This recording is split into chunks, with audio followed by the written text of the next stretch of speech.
2 ते 2.5 वर्षांपूर्वी विधान परिषद राज्यसभेची निवडणूक पार पडली होती। त्यावेळी आमदारांचं मतदान हे फिरलं होतं। अहो इतकंच काय तर त्यानंतर राज्यात सत्तांतर देखील झालं होतं। हीच सगळी पार्श्वभूमी पाहता अवघ्या काही तासात पार पडणाऱ्या विधान परिषदेच्या निवडणुकीकडे सगळ्यांचे डोळे लागलेत।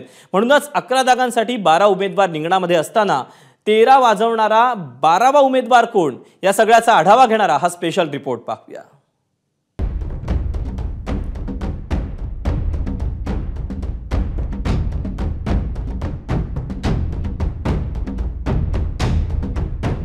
ही सगळी लगबग चालली आहे ती दगाफटका टाळण्यासाठी विधान परिषदेच्या निवडणुकीची।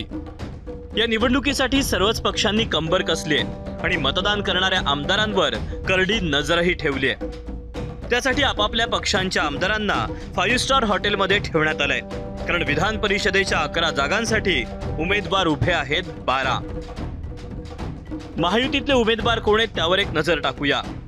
भाजपचे पंकजा मुंडे, परिणय फुके, सदाभाऊ खोत, अमित गोरखे आणि योगेश टिळेकर, तर राष्ट्रवादी काँग्रेसकडून शिवाजीराव गर्जे आणि राजेश विटेकर, तर शिवसेना शिंदे गटाकडून कृपाल तुमाने आणि भावना गवळी, तर महाविकास आघाडीमध्ये शिवसेना ठाकरे गटाचे मिलिंद नार्वेकर, शेतकरी कामगार पक्षाचे जयंत पाटील आणि काँग्रेसच्या उमेदवार प्रज्ञा सातव। आता याच 12 उमेदवारांपैकी एका कुणाचा तरी पराभव होणारच आहे। त्यामुळे आमदारांच्या मतांची फाटाफूट होऊ नये म्हणून मोठी काळजी घेतली जाते।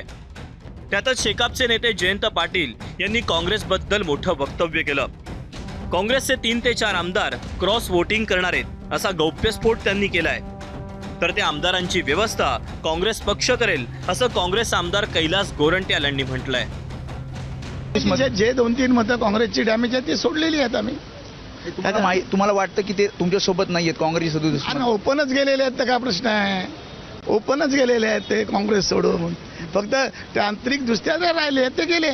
शिवसेना शिंदे गटाचे ते घेऊन गेले आणि काही डाऊटफुल आम्हालाही माहिती आहे, आमचे जे 3-4 आहे आमच्या नेत्यांना माहिती आहे, आम्हाला पण माहिती आहे। त्याची व्यवस्था आपल्या उमेदवाराला किंवा आमचे सहकारी मित्राला दगा फटका न होय त्याची रणनीती आम्ही आज आखणार आहे।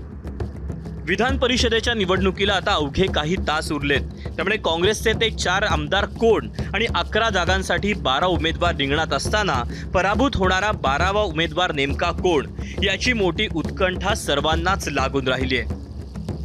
ब्युरो रिपोर्ट, एबीपी माझा।